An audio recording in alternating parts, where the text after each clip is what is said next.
morning, students. Welcome to PSCG online classes, a digital initiative by Directorate of School Education, Jammu. Myself, Nirit Sharma, teacher. I am from District Doda, and I welcome you all here in this inaugural session, in which I am introducing chapter number 2 of Political Science for 9th class students, and the title of this chapter is Constitutional Design. So, from the title, it reveals that we are going to discuss about the constitutions, the basic concept and ideas behind the designing of the constitutions. So, let us highlight some objectives of this chapter. हमारे जो objectives हैं वो ये है कि हमें constitutions का basic idea समझना है कि कॉन्स्टिट्यूशंस की हमें ज़रूरत क्यों रहती है। इतने दुनिया भर के जो डेमोक्रेटिक कंट्रीज़ हैं, वाई दे नीड कॉन्स्टिट्यूशन। हमारा फोकस इस पे नहीं रहने वाला है कि किस कंट्री का कॉन्स्टिट्यूशंस के क्या फीचर्स हैं। इंस्टेड हमारा फोकस जो है इस चैप्टर का जो एम्फोसिस है वो ये है कि हम ये कॉन्सेप्ट समझें कि why do we need a constitution, how are the constitutions drawn up, constitutions को कैसे डिज़ाइन किया जाता है, right? Who designs them and in what वे।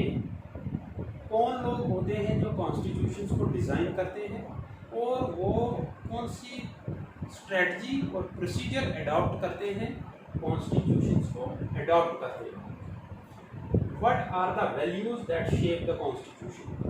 तो कॉन्स्टिट्यूशंस बनाने के लिए किन वैल्यूज़ और प्रिंसिपल्स को कंसिडरेशन में लिया जाता है वो हमें इस चैप्टर के माध्यम से पता चलेगा, and then we will be able to understand the meaning of the constitution.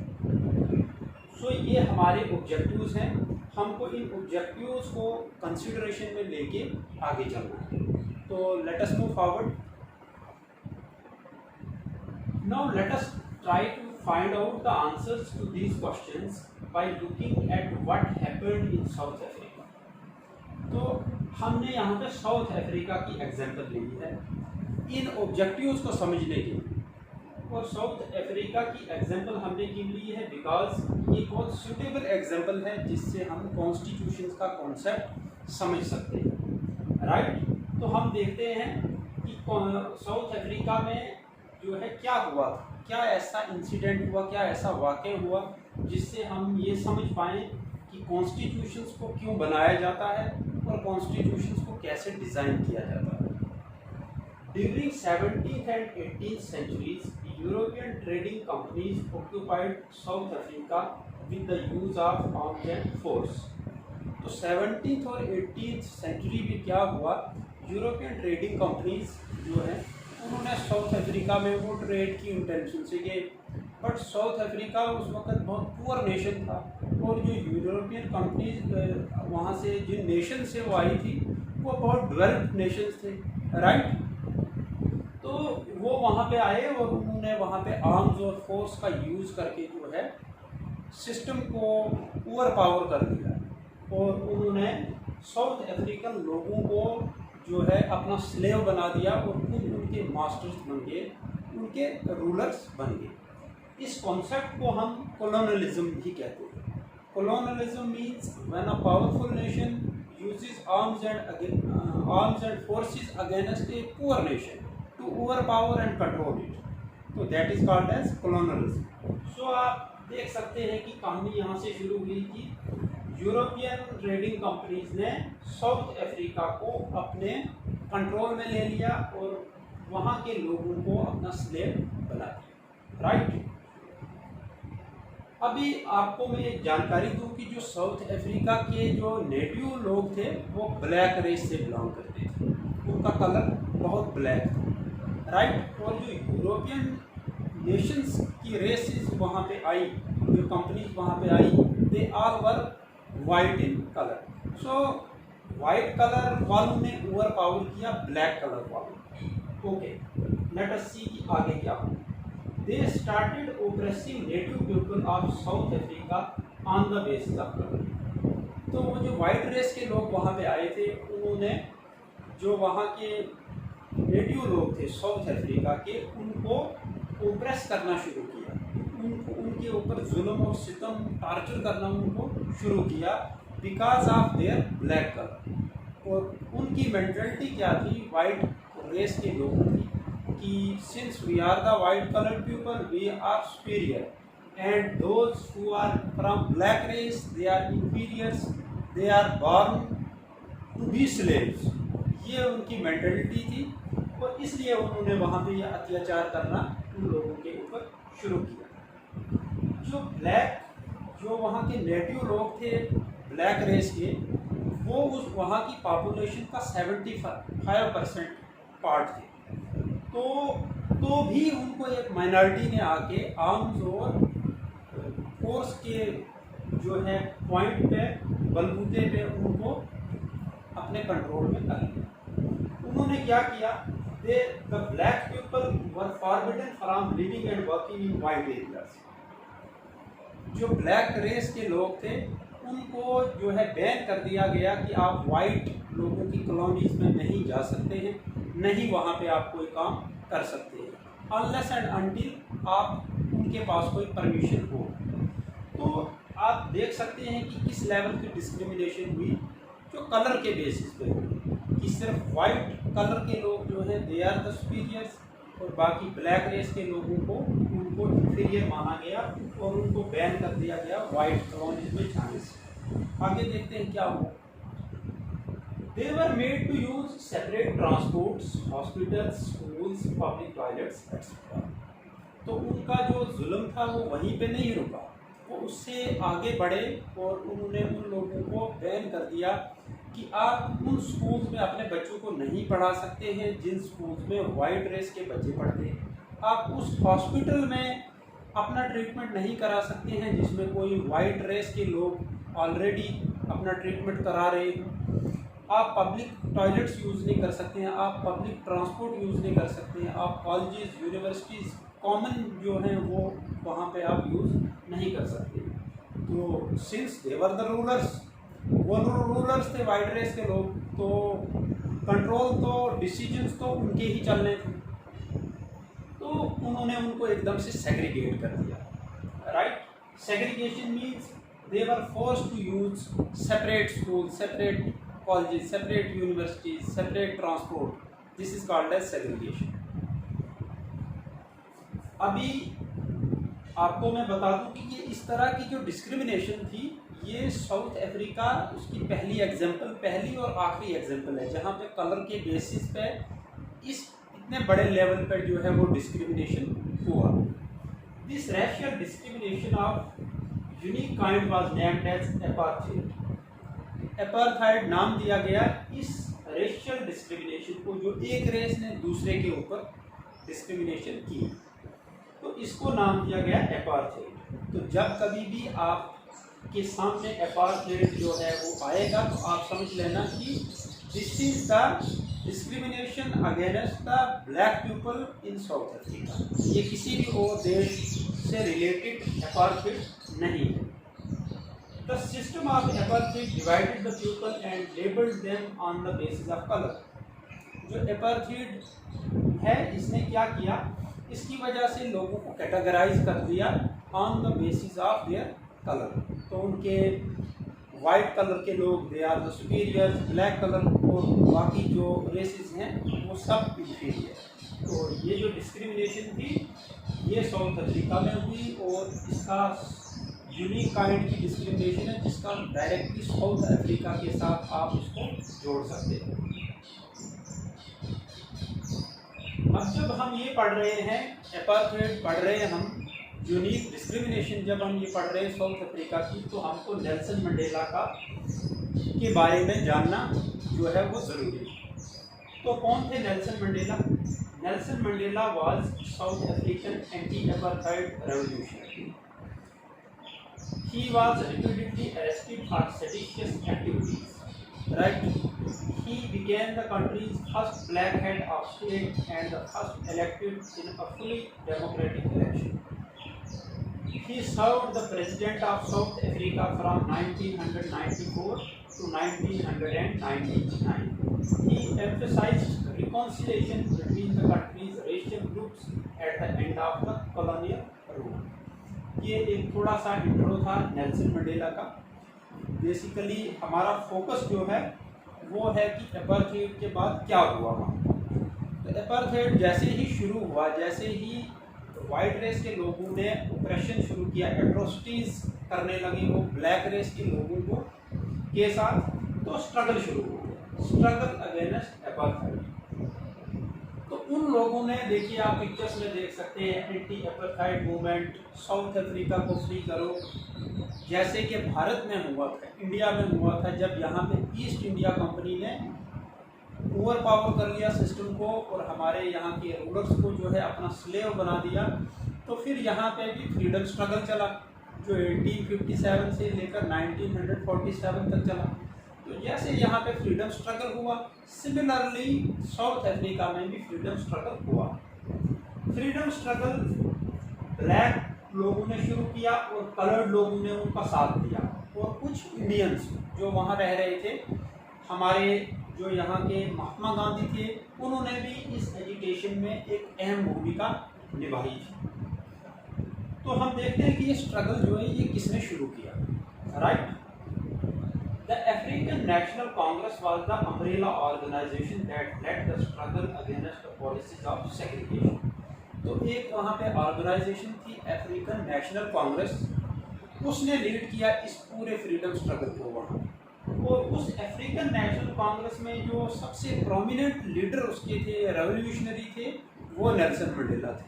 तो अभी आप समझ सकते हैं कि स्ट्रगल अगेंस्ट अपार्थाइड जो है उसको किसने लीड किया, नेल्सन मंडेला ने लीड किया, under the banner of this organisation that is African National Congress.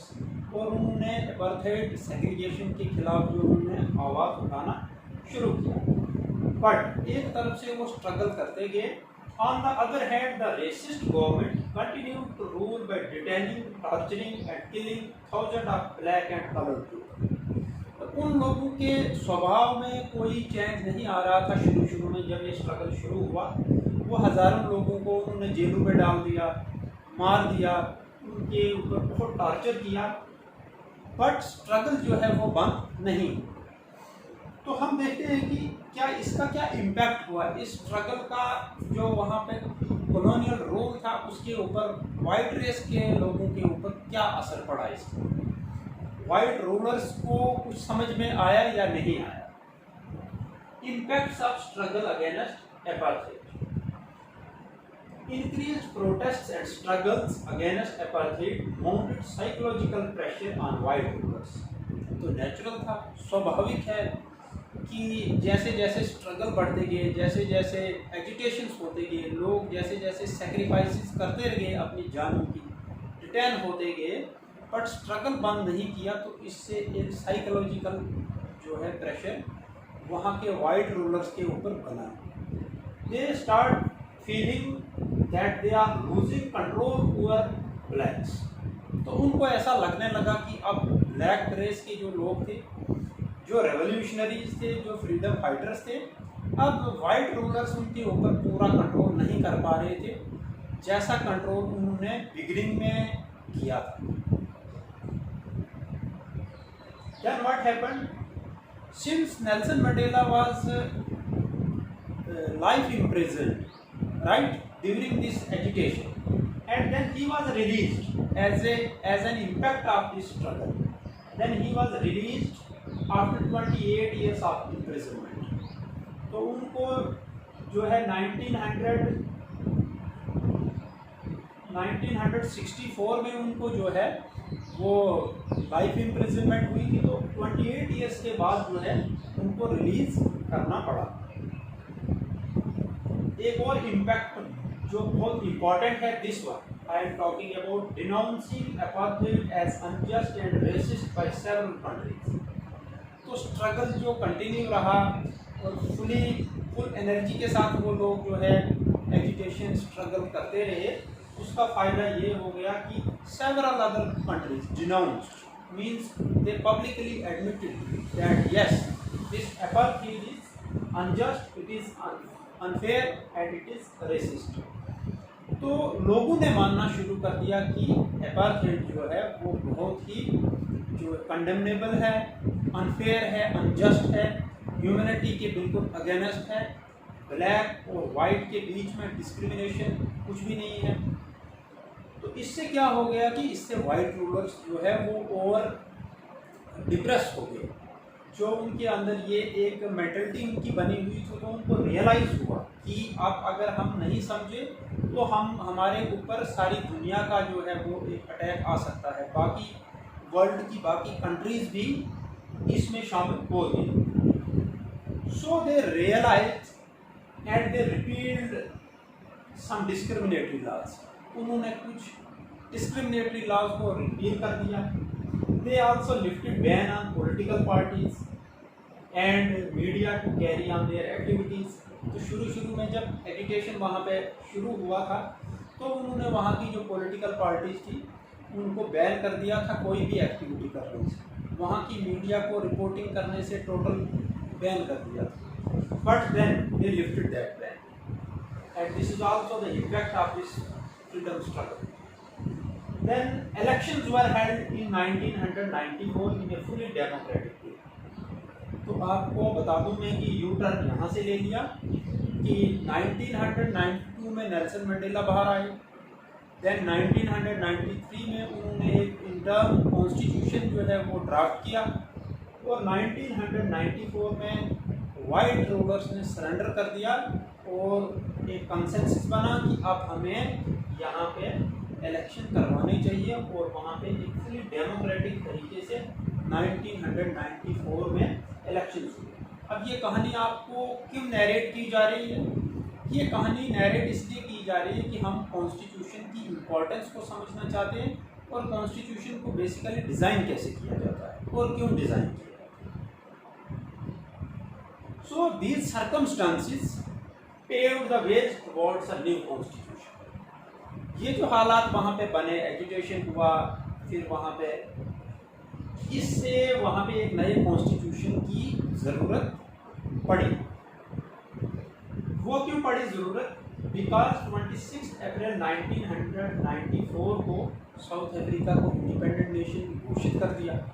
Right, they unfurled the new national flag in the midnight of 26 April 1994 and declared South Africa as newly born democracy in the world.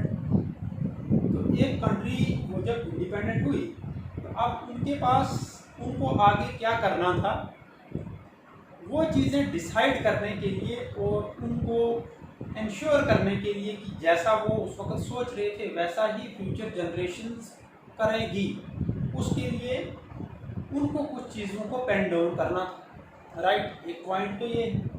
दूसरा, consensus to safeguard the interest of all including whites, blacks and colored।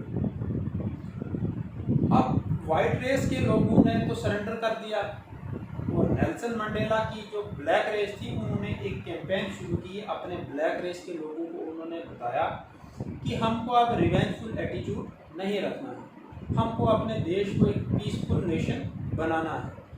Otherwise जो black race के लोग थे दे वर इन majority, 75% population of South Africa was black race, from black race। तो but उनको भी एक peaceful manner में रहने के लिए नेल्सन मंडेला के जो बाकी जो फ्रीडम फाइटर्स थे उन्होंने सबको एग्री किया। और फिर वहाँ पे जो वाइट रेस के लोग थे और जो कलर्ड लोग थे जो ना तो वाइट रेस के साथ बिलोंग करते थे ना ब्लैक रेस के साथ, उनको कलर्ड कहा जाता था। तो तीनों रेसिस ने ये इंश्योर करना चाहा कि हमें एक दूसरे के इंटरेस्ट को जो है वो सेफ गार्ड करना है, क्योंकि आप साउथ अफ्रीका जो है वो एक डेमोक्रेटिक कंट्री बन चुका था और उनको ज़रूरत थी कि उनके जो कंट्री है वो उसमें अब दोबारा ऐसा कोई इंसिडेंट डिस्क्रिमिनेशन वाला न हो। End of apartheid government paved the way for the formation of multi racial government. तो अब वहाँ पे 3 रेसेस थी तो मल्टी रैशियल गवर्नमेंट बननी थी। बट वहाँ पे प्रॉब्लम ये थी कि एट्रोसिटीज वाइट रेस की ब्लैक रेस के लोगों के खिलाफ इतनी ज़्यादा हुई थी कि वहाँ पे एक ट्रस्ट डेफिसिट था। जो ब्लैक रेस के लोग थे वो कभी ये विश्वास नहीं कर सकते थे कि अब आने वाले वक्त में 10 साल बाद, 50 साल बाद ये रेस के लोग हमारे खिलाफ फिर कोई ऐसा एट्रोसिटीज न करें।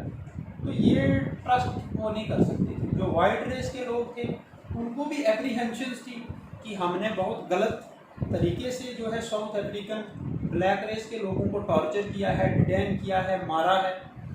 तो कहीं ऐसा ना हो कि अब हालात बदले तो ये हमारे ऊपर सेम चीज़ें प्रैक्टिस करें।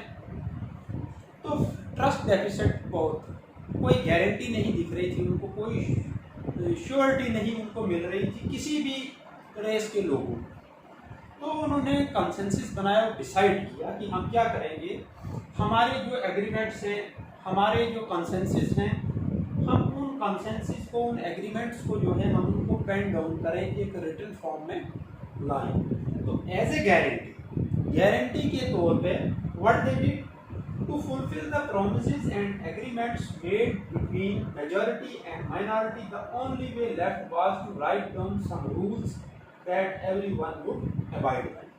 तो उन्होंने कुछ रूल्स लिख दिए कि ये काम जो है ये नहीं हो सकता है, ये हमको नहीं करना है, हमको डिस्क्रिमिनेशन नहीं करना है। मान लो उन्होंने लिख दिया on the basis of caste, colour, creed, region, religion, ये उन्होंने लिख दिया। और सभी ने कंसेंसस बना के पहले उसको खुद एडमिट किया कि yes this is right thing, this should be pen down. उसके बाद उन्होंने उसको लिखा। फिर ऐसे दूसरा उन्होंने लिखा होगा कि हमको जो है अपनी कंट्री को पीसफुल नेशन बनाना है। तीसरा उन्होंने लिखा होगा हमने इसको एक तरक्की की राह पे चलाना है, डेवलपमेंट, एजुकेशन, ऐसी बातें उन्होंने लिखी। और कुछ बेसिक रूल्स लिखे, कुछ डूज एंड कुछ डाउट्स जो है उन्होंने पेन डाउन किए। और पेन डाउन करने की ज़रूरत क्यों पड़ी? This is the most important thing, because उनके बीच में ट्रस्ट डेफिसिट बहुत था, white race, black race and colour. So as a guarantee उन्होंने इन चीज़ों को लिखा। Now let us draw some conclusions out of it. जो हमने कहानी पढ़ी साउथ अफ्रीका की, तो इसमें से हम कुछ कंक्लूजन्स देखते हैं कि क्या कंक्लूजन्स हैं। तो आप देखिए कि ट्रस्ट डेफिसिट जो था उसको ख़त्म करने के लिए चीज़ों को रिटन फॉर्म में लाया गया, रूल्स बनाए गए, डूज एंड डोंट्स लिखे गए। वो जो रिटन फॉर्म में जो डॉक्यूमेंट तैयार हुआ, that document is basically a constitution. And अभी आपको उस चीज़ का जवाब मिला कि कॉन्स्टिट्यूशन की हमको ज़रूरत क्यों पड़ती है। हमको ज़रूरत इसलिए पड़ती है कि हमारे पास दूसरा कोई गारंटी नहीं होती कि जैसा हम इस वक्त जो समझौते, जो एग्रीमेंट्स हम इस वक्त कर रहे हैं, क्या आज के 50 साल के बाद भी वो हम उन पे खड़े रह पाएंगे। तो उस चक्कर में जो है कॉन्स्टिट्यूशन को ड्राफ्ट किया गया। It is because of the following specific reasons that we need a written constitution. It generates a degree of trust. पहली चीज़ and important, it generates a degree of trust and coordination among different groups. देखिए कोई भी nation हो तो उसमें बहुत सारे ग्रुप्स हो सकते हैं, बहुत सारे रिलीजन हो सकते हैं। जैसे कि अगर आप इंडिया की एग्जांपल लो, multi religious, multi linguistic, multi cultural country, तो यहाँ पे इतने सारे ग्रुप्स को अगर कोई बीच में लिंक करता है तो वो कॉन्स्टिट्यूशन करता है। सिमिलरली साउथ अफ्रीका के हिसाब से भी हम देखें तो यही निकल के आता है कि it generates A degree of trust, it builds the trust among the different groups and coordination among them. It specifies how the government will be constituted. तो कॉन्स्टिट्यूशन बनाते वक्त ही स्पेसिफाई किया जाता है कि आने वाले फ्यूचर में यहाँ पे गवर्नमेंट्स कैसे बनेंगे, क्या फुली डेमोक्रेटिक इलेक्शंस होंगे, क्या कोई नॉमिनल इलेक्शंस होंगे। तो वो चीज़ें ऑलरेडी डिसाइड होती हैं, उनको ऑन द स्पॉट या उस टाइम पे जो है उनको डिसाइड नहीं किया जाता। जैसे कि हमारे भारत में इलेक्शंस का जो प्रोसीजर है फुली डेमोक्रेटिक वे से होता है, यूनिवर्सल एडेड फ्रेंचाइज के तरीके से होता है। तो आज की जो प्रधानमंत्री हैं वो इस चीज़ को उसी वक्त नहीं बदल के इलेक्शन से 1 महीना पहले बदलते हैं कि अब ऐसे करेंगे। So that is not possible because that has already been incorporated in our constitution. Okay, who will have power to take which decision? तो ये भी स्पेसिफाइड होता है कि किस अथॉरिटी के पास कितनी पावर है किसी काम को करने की, उनकी लिमिट्स कहाँ तक हैं, वो कौन से काम कर सकते हैं, कौन से काम नहीं कर सकते. It also limits the power of the government and specifies the rights of the citizens. तो ये गवर्नमेंट को कन्फाइंड करता ही है अपने हक में रहने के. कॉन्स्टिट्यूशन ही डिक्लेयर करता है कि प्राइम मिनिस्टर की कितनी पावर्स हैं, प्रेसिडेंट की कितनी पावर्स हैं, होम मिनिस्टर की कितनी पावर्स हैं. तो ये सारी चीज़ें जो हैं वो गवर्नमेंट को जो है वो एक कंट्रोल में रहना पड़ता है, बिकॉज कॉन्स्टिट्यूशन में सिटीजन्स के राइट्स भी लिखे हुए होते हैं कि आपके पास क्या क्या राइट्स हैं. It also expressing the aspirations of the people about creating a good society. ये बहुत इम्पोर्टेंट चीज़ है कि जब साउथ अफ्रीका में संविधान बना, जब कॉन्स्टिट्यूशन बना, जब वाइट रेस के लोगों ने सरेंडर किया, साउथ अफ्रीका को फ्रीडम मिली, और उस वक्त वहाँ के ऐसे हालात होंगे कि लोग बहुत अरसे के बाद डिप्रेशन से बाहर आए होंगे. एट्रोसिटीज़ उन्होंने बर्दाश्त की थी, किलिंग्स बर्दाश्त की थी, डिटेन हुए थे. So when they came out, तो उन्होंने ये उनकी एस्पिरेशंस रही होंगी कि अब आने वाले वक्त में हमारे देश में कभी ऐसा कोई इंसिडेंट ना हो. उन्होंने अपनी फ्यूचर जनरेशन्स के बारे में सोचा हो. तो जो ख्वाहिशात होती हैं उनको हम कहते हैं एस्पिरेशंस.